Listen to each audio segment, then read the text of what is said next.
Students, this one is a continued video.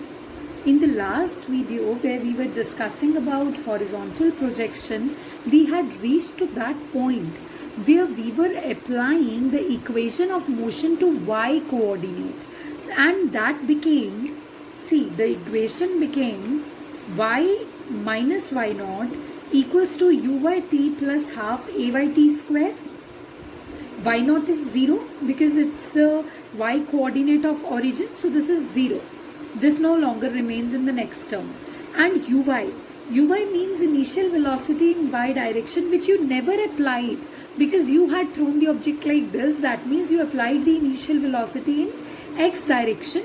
In y direction you never applied the initial velocity, so that means initial velocity in y direction is also 0. So what you are left with, y equals to half a by t square, where ay stands for acceleration in y direction, which means you can replace it with g, where g is acceleration due to gravity. So y is equal to half g t square, right? And here you can see that from the first equation that you derived, t has a value equals to x upon u. If you will put this value from year to year, then y will be equal to half g x by u whole square. Y is equal to half g x square upon u square. So can you see that one variable is x and one variable and the other variable is y. So one of the variables is present in degree 2 and the other variable is present in degree 1. So this equation, you will simply write it, this is an equation of parabola. So this closely resembles the parabolic equation y is equal to kx square.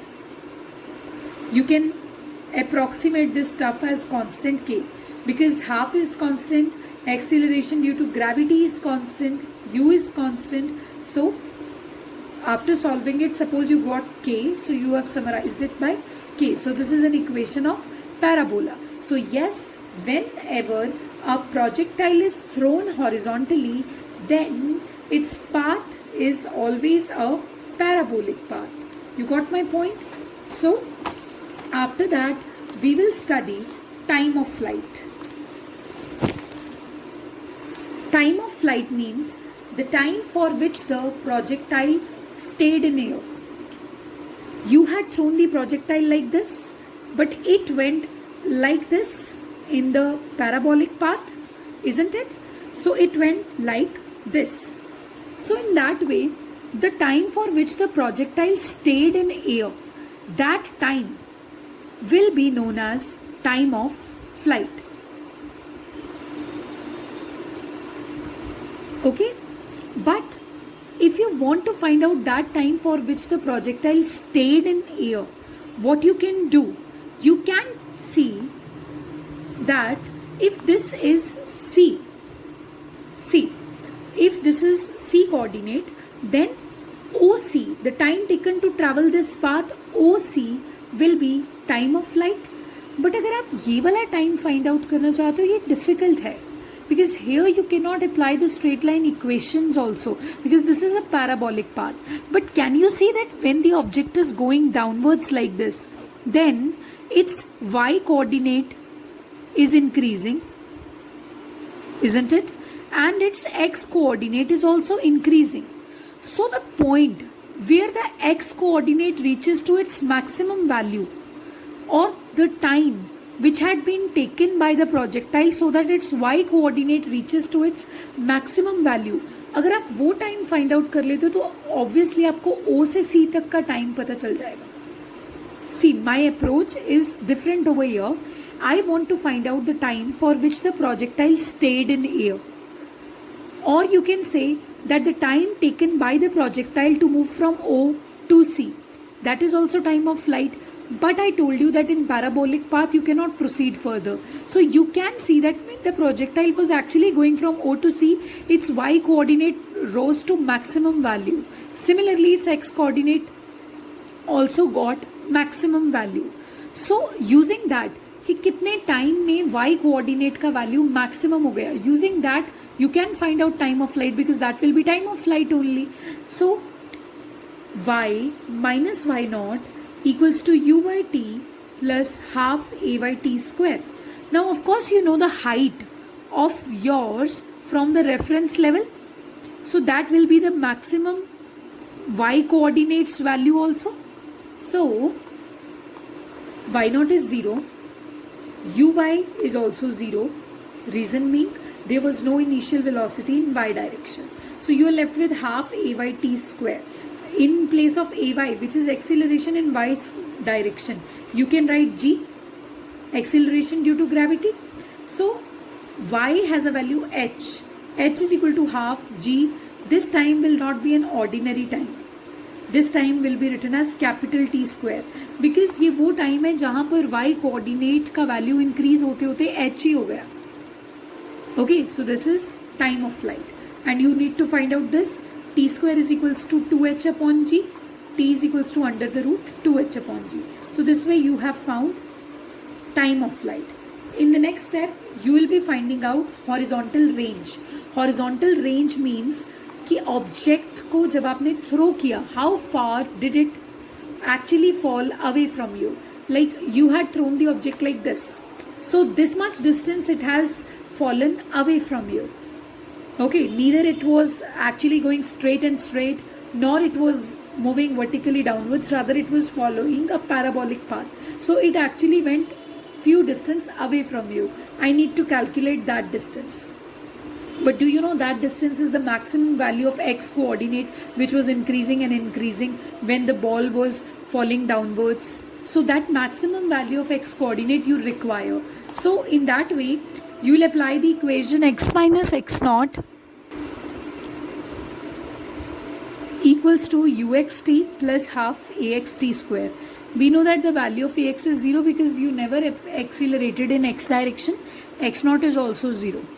So after that, suppose कि जो x है उसका value हो जाता है r, range, this range.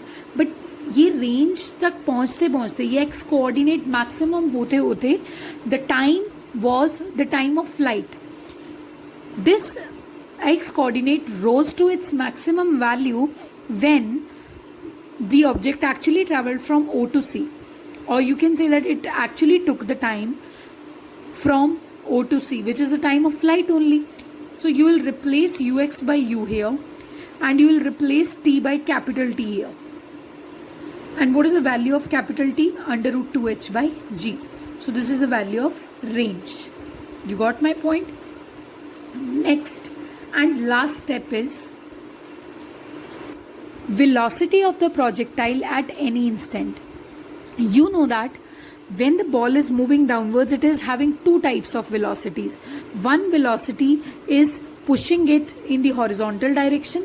One velocity is pushing it in the vertical direction. So this velocity is Vx and this is Vy. But we know that when two vectors are acting upon the same thing, then the overall resultant is given by parallelogram law or triangle law. If you will complete this parallelogram, this diagonal will actually give the overall result of these two velocities. And that's why the object is falling away from us, because it is under the action of two velocities. ये आगे भी जा रहा है and it is coming downwards also. So this way this is happening. So how to find out velocity of the projectile? This is the resultant. First of all, these two are inclined to each other at an angle of 90 degree. So V is equal to under root Vx square plus Vy square plus 2Vx Vy cos 90 degree. You remember the equation R is equals to under root A square plus B square plus 2AB cos theta. So Vx square, Vx is the final velocity in x direction, which will be equal to ux plus axt, because this is the central equation. V is equals to u plus at. Ux has the value u.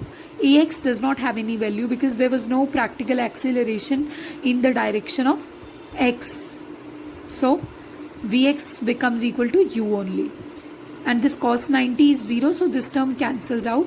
And what about Vy? Vy is equals to uy plus a by t. So Vy is equal to, there was no uy, there was no initial velocity in y direction because you had applied horizontal velocity. So ay is g, which is acceleration due to gravity. So Vy has a value gt. So Vy square becomes g square t square, and this is the value of final resultant velocity when the object is falling downwards. And you know that क्योंकि resultant velocity इस direction में act कर रही है इसलिए ये parabolic path में है. Otherwise it would either have been straight like this or it would have been falling vertically downwards like this.